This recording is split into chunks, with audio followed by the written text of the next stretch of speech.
Hi there, welcome back to Plow and Pantry. I'm Alicia and today I'm making some breakfast sandwiches. I have been writing down just ideas that pop into my head. I've been taking notes in my phone.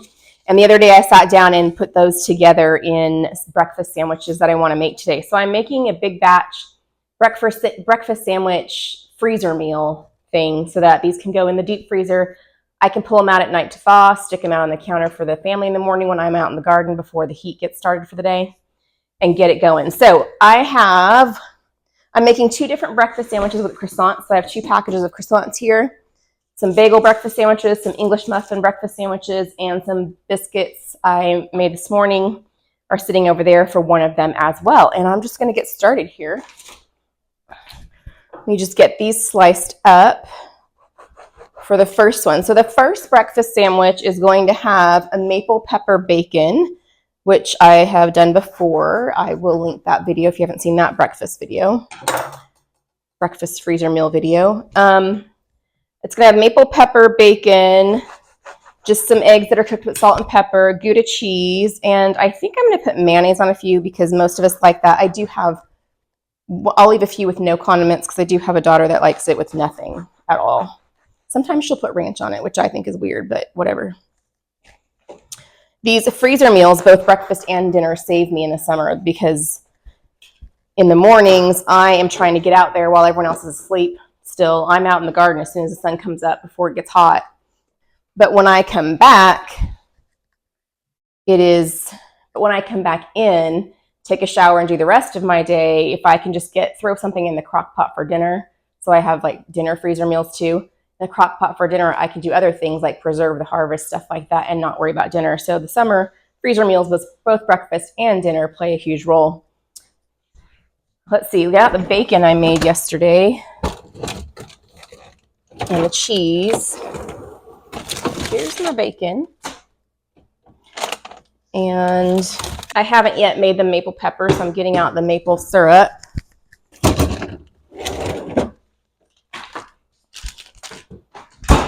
Okay, so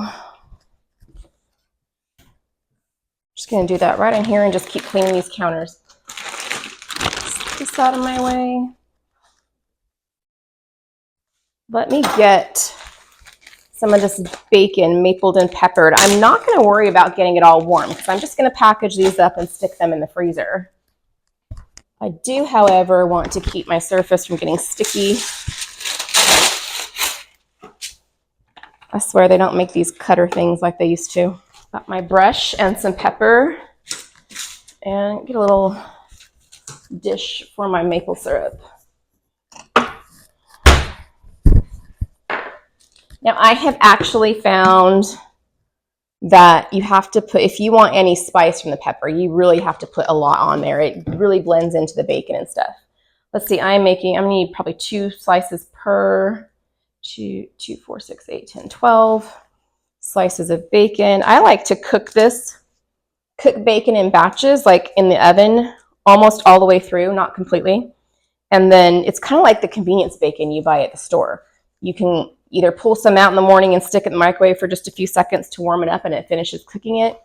I'm gonna put on these sandwiches and when they get warmed up, it'll finish cooking it. 1, 2, 3, 4, 11, 12. I'm gonna snack on one. And normally,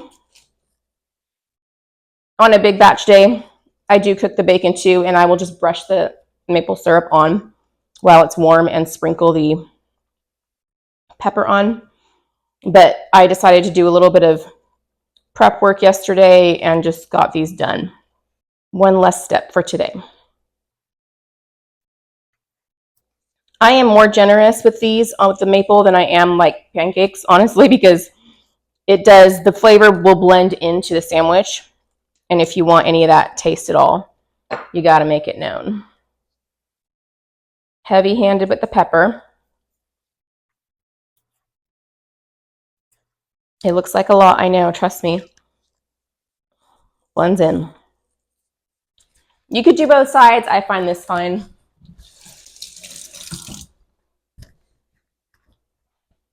Okay, get this over here.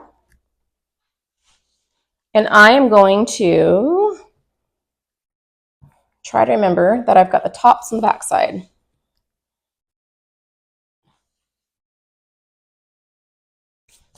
All right, I need to get some eggs started over here. Not that I have any eggs to get rid of. I'm just gonna get my largest pan. I decided today I was gonna cook my eggs in different batches, like for each sandwich separately, because I am doing different things with them. So I think I'll do like a dozen eggs for this batch. If I could use a dozen eggs for each batch today, that would be so awesome.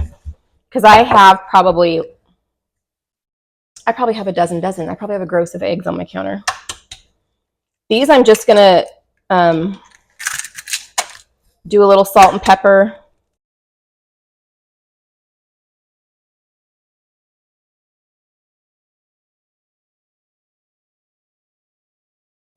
Keep these over here for the next batch.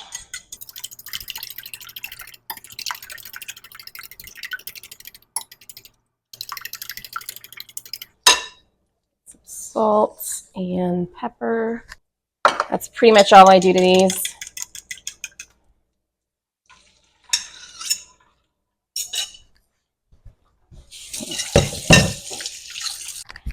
I'm a wash as I go person, so I use opportunities like this when they're just still forming to rinse out dishes, make them easier to wash, or reuse as I'm going through the process today.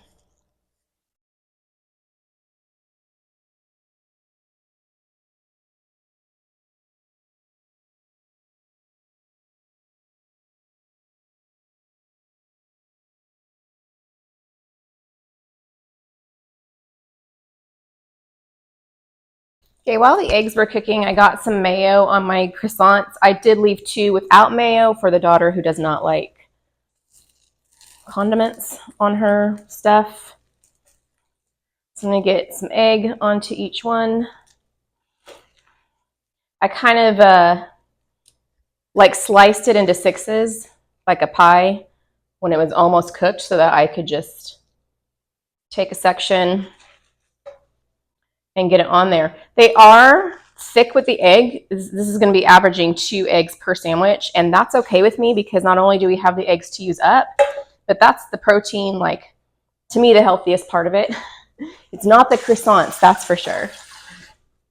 And these leftover bits that didn't get flipped with the other pieces, I'm just going to stash in the chicken tub because they like to eat it.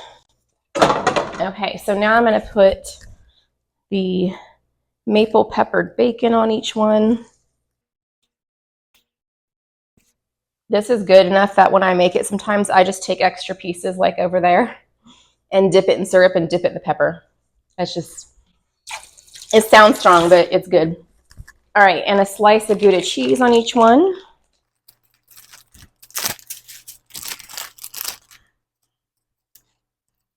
If you can find, sometimes they have it at Aldi. It's the cheapest place to get the Gouda sliced.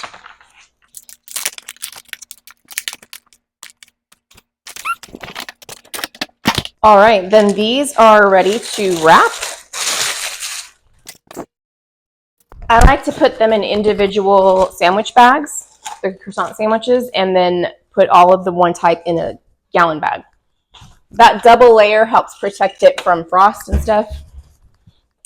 I'm going to mark my 2 that have no mayo first before I forget.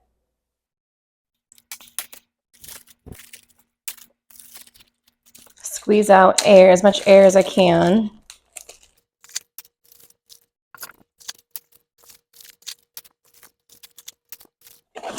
And then I will layer these, label these with MPB, which I know means maple pepper bacon, Gouda. That's pretty much all. I mean, it's obviously has egg and stuff. Oh, the date.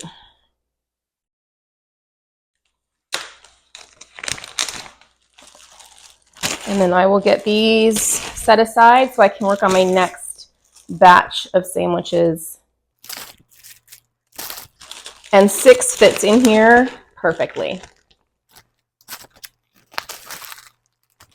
Okay, I need to clean this up. Make sure I don't have any sticky syrup on here. Look at that, I'm down to 1 egg. This holds just over 2 dozen eggs. All right, that worked well for me doing the pan and then slicing the 6 since I was doing 6 things. So I'm doing that again. I've got eggs over there getting started the same way. And then I'm going to do the other croissant breakfast sandwiches that I'm doing today. Let's see what I need for these. Made all my notes here. Oh yeah. These are going to be almost like a caprese egg sandwich. They are going to have the croissants, and I'm going to put on pesto, mozzarella, egg, a balsamic glaze. I'm not going to put any other protein besides the egg on these. And then when they are in probably about 2 weeks, I'll have tomatoes coming out of the garden. We will take these and open them and like slice a tomato to add to it before we eat it, and they're delicious. So I'm actually going to save one of these for myself today because I have not eaten breakfast, and I went running errands really quick this morning, just a couple nearby ones, and I stopped at a local farm stand we have about 5 minutes away and picked up some eggs that are grown locally. They're in a high tunnel, so they're ready like before your garden is. They're not as good as homemade, but they're way better than store-bought normally. Or homegrown, I should say.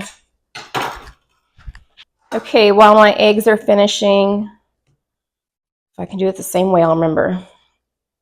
While my eggs are finishing up over there, I'm going to go ahead and get condiments on here. I have my first batch of pesto from the year. Small batch, but I got some. Get this on the bottom of each one. Pesto is one of those things that when it first came out, I was like, I'm not sure I'd like that. Whoops, wrong one. But it's totally, I love it, especially in the winter when I don't have fresh basil in the garden. I don't want to buy it from the store, but I want the fresh basil flavor. Like maybe I want to make a caprese chicken or something like that. Pesto fits the bill because that's pretty much what it is. It's basil, some nuts, some olive oil, you know. It's good stuff. And it goes well on so many things, so many different flavors. Okay, so I'm using some store-bought balsamic glaze. It's just from the regular grocery store, and instead of balsamic vinegar, like you would normally use for a caprese salad. And that's because if you put vinegar on here, it would make the bread soggy. This will get you that balsamic vinegar flavor without the sogginess because this is thick. And you can make your own balsamic glaze. I'm just going to use this. I have it in my fridge open. I don't use it very often, so this is a way to help use it up.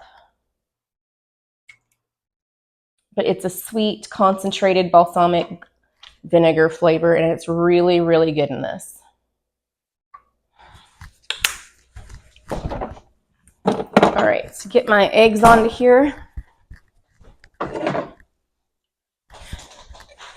Did these the same way as the last batch, just kind of sliced them with my spatula into 6 and flipped each section over to cook on both sides. Whoopsie, that'll go to the chickens. In caprese salad, if you're not familiar with it, your main flavors are tomato, mozzarella cheese, salt and pepper, olive oil, balsamic vinegar, and fresh basil. And those are all fresh. You just combine them and they're delicious that way. So we have the basil in the pesto here, the balsamic glaze. We're adding egg, and I need the mozzarella cheese. And then this will be ready. And like I said, when we get tomatoes in the garden, I'm going to stash these in the back of the freezer. So when we get tomatoes in the garden, I'll pull these out, except today, get myself one. And then we're doing the tomato separate. You don't want to put a tomato on one to freeze it because when it thaws, the juice from the tomato will just make the whole thing soggy. We don't want that. So I'm just going to slice off the one I'm going to keep one for today. I like to squeeze out the juice. Yeah, there is a good breakfast right here. I'm going to set that aside, take some bites as I work this morning. I'm going to get these packaged up. And we're already done with 2 of our 5 breakfast sandwiches today. I've been doing the same thing, like things pop in my head, and I'm keeping notes for breakfast burritos. And so in a couple days, I'm probably going to do a breakfast, same thing, but like different recipes of breakfast burritos. And then, so like normally, if you haven't seen one of my breakfast freezer cooking day things, normally I make a variety of things, like some breakfast sandwiches, some breakfast burritos, some breakfast cookies, some muffins, some whatever. Ham and cheese pockets, like strudels, like I've made a lot of things. But the favorites in my family are the breakfast sandwiches and the burritos. So I thought for the summer, I would make a bunch of different types of both of those, because I also have days that I'm here and I make breakfast, and then there's a couple days where everyone gets their own breakfast, because I have teenagers and we can do that.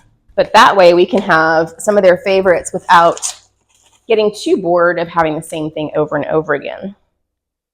So I'm labeling these as caprese and date.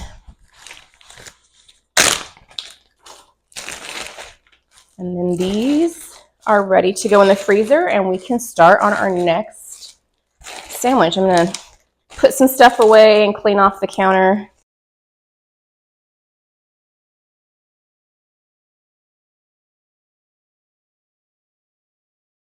All right, let's see. Next sandwich. Let's do the English muffin ones. I went to Aldi day before yesterday and just got like all the breads. It's a good place to get them cheapest. I could make all these breads, but when I do a freezer cooking day, I usually take a few shortcuts just to help me get a lot more done at one time. We don't eat English muffins other than on a sandwich, so it's all good. Although saying that, now I want one with like toasted with butter and honey. All right, the English muffin ones, I'm going to, ooh, yum. Okay. I'm going to do garlic scape butter on it, which I just made recently for the year. And I think I may have shown you that in a video. So garlic scape butter, some obviously eggs. I'm going to cook the eggs with some fresh herbs this time. And I think I pulled basil and parsley out of the garden. Just salt, pepper, and fresh eggs all together. I'm going to put on some guacamole, red onion. I'm going to put the red onion in with the eggs. Guacamole, red onion, and some ham on these. I think I actually already have guacamole made too. I don't need to make that. Okay, so let me get the butter out to soften room temperature. Some garlic scape butter. And then let me clean up my egg pan. Get started on the herby eggs. When I put red onion in my eggs, I like to do it separately first and add them back in later. I just don't like the way the raw egg clings to the nooks and crannies in the onion.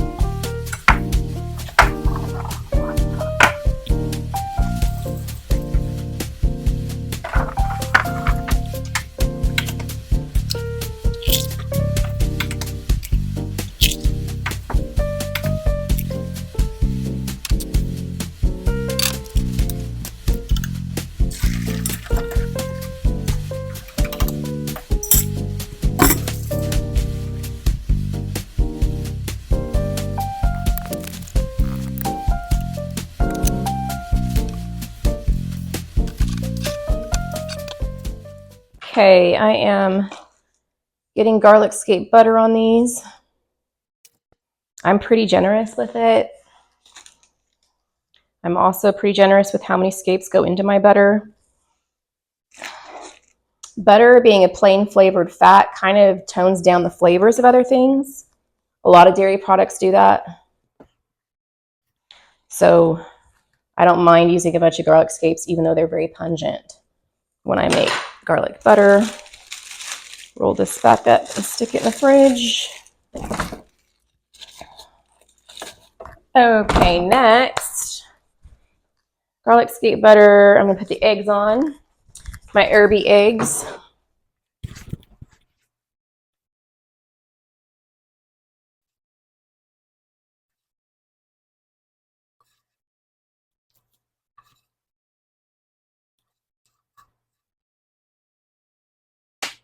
So I think I figured out that I'm liking pretty much 10 eggs per 6 sandwiches, so it's a little less than 2. It fits pretty well, and then I just have a couple bites left over for the chickens, which they always appreciate. Ham, guacamole, red onion is already on there. Okay, so get my ham here. Okay.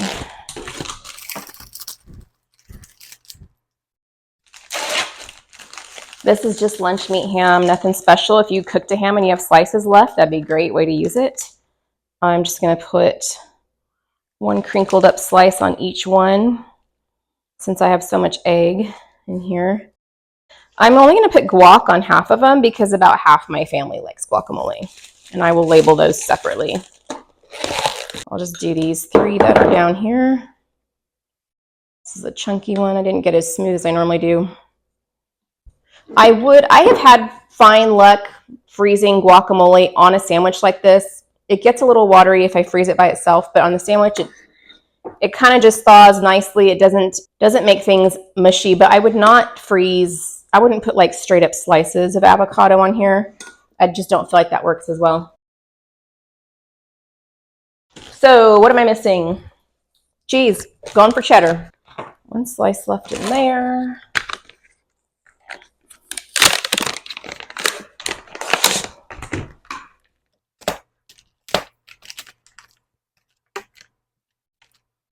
Okay, and that is it. Garlic scape butter, ham, guacamole, red onion, herby eggs, and cheddar. All right, so I need to label 3 of these bags with guac. 3 without. What's funny is I don't use a lot of Ziploc bags or plastic bags, especially the sandwich size. I don't put sandwiches in these. I tend to use them for freezer cooking though. I just find that a lot of things just do better with the bag situation with the air squeezed out than with other forms of wrapping. So labeling my gallon bag, I'm going to first put with and without guac, just so that whoever sees it knows that there are 2 different ones in here. Garlic scape butter is GSB, ham, herby eggs, cheddar. And then these are ready. 3 down, 2 to go. We're making quick work. All right, another egg container emptied. This one is the next one. I've got egg, salt, and pepper going on over there, and I am just gonna get some other little pieces ready. I am doing, see, I need the bacon again. This is not, we're not gonna maple and pepper it. Some pimento cheese, and this is just store-bought because you live in the South, palmetto cream cheese. It's the thing. I like pimento cheese. So these are gonna have a spicy, sweet pimento cheese, and they're pretty simple. We're just doing biscuits, the pimento cheese, and bacon on them. That's all that's going on them. We'll go ahead and make this whole dish, even though I only have 1, 2, 3, 4, 5, 6. I only have 6 biscuits left. They came out kind of flat today because I'll use it myself. And what I do to these is I just add honey and chipotle powder. And this is totally to taste. For that whole tub of pimento cheese, I'm putting in about 1/4 cup of honey And I'm a wimp with spice, so I'm putting in, that's probably only a half teaspoon of chipotle powder. You can always taste it and fix it. But this spicy, sweet, cheesy sandwich, it's so good. This is my favorite lately. I've had this one on repeat. Anytime I have a leftover biscuit from just making biscuits or making biscuits in gravy or something, I'm making this breakfast sandwich the next morning with any leftover biscuits.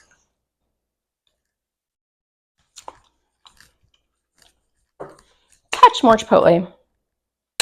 Just a sprinkle. And I'm going to call that good.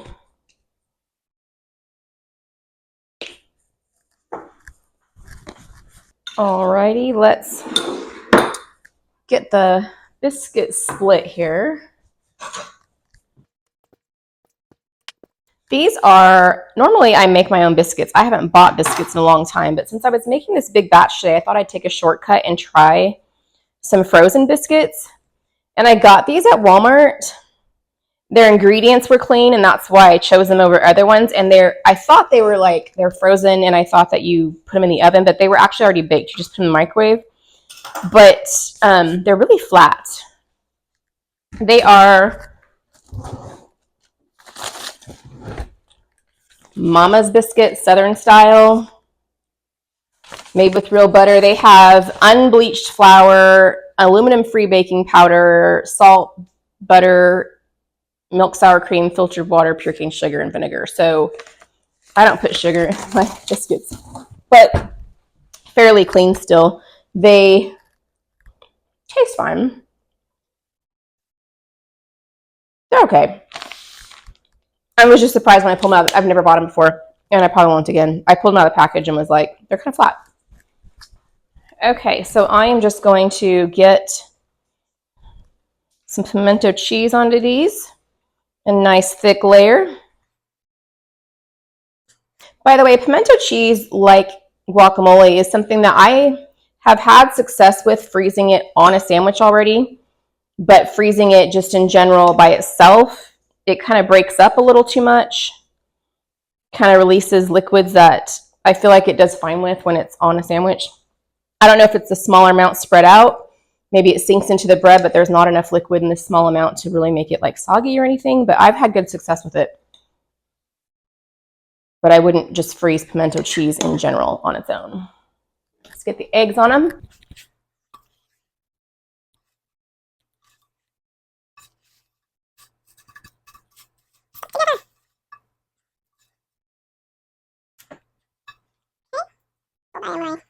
There we go. And get some bacon on them.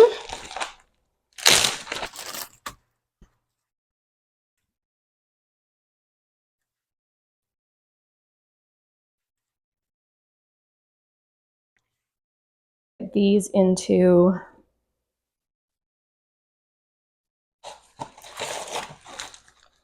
baggies. This one went really fast. I pretty much did everything else while the eggs were cooking. Of course, I already had my bacon pre-made from yesterday, and I did use pre-made biscuits, so there's that.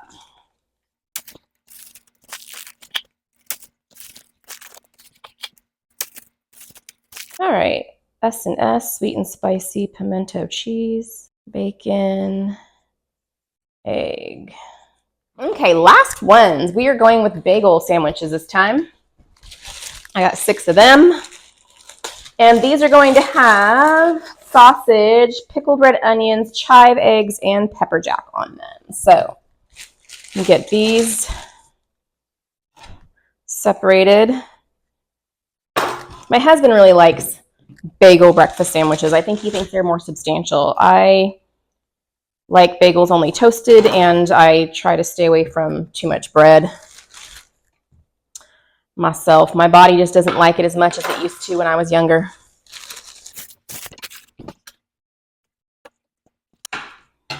Okay, let's get some eggs started for these.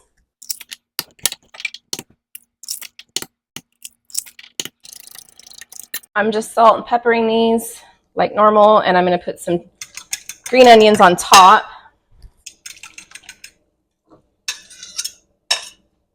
The tail end of some green onions I have.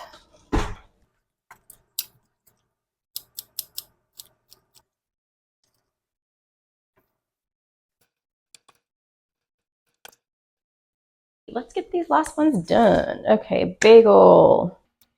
All right, sausage. I'm just using these sausage patties from Aldi. This is an Aldi breakfast freezer meal, I guess. I just went there. Best prices on a lot of things. I like these ones though if I'm not using like local, organic, farm pastured, whatever. I like the size of them for things like this.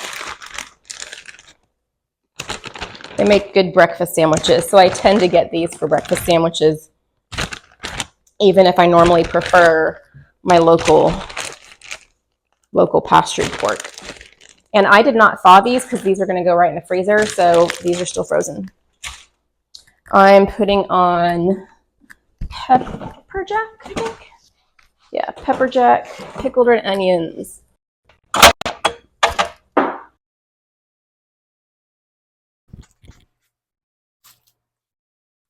And these are the last ones of the day, so I can take my tubs out to the chickens. They will love all the chunks of egg and eggshells and herbs and stuff that they're getting.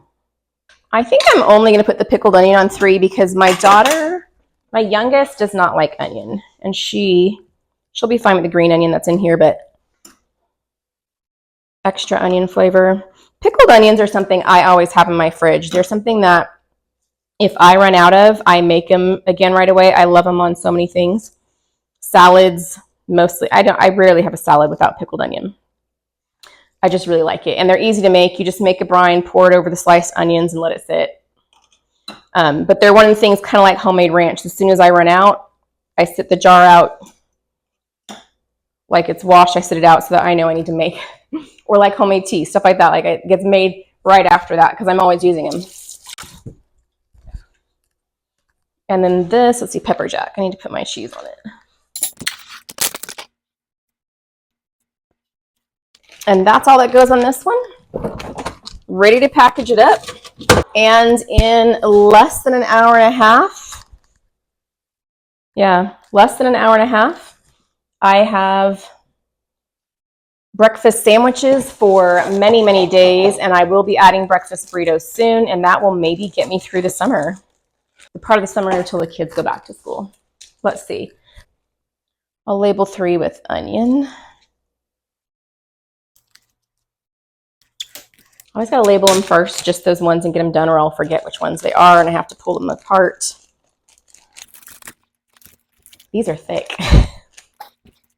Whew, almost didn't get that sealed. I'm going to get these packaged up. I'm going to get all of this put in the freezer. Thank you guys so much for joining me today making breakfast. I will see you again making more breakfast on a future video. And hopefully you'll join me for gardening and food preservation throughout the summer as well. Have a great day, and I'll see you guys in the next video.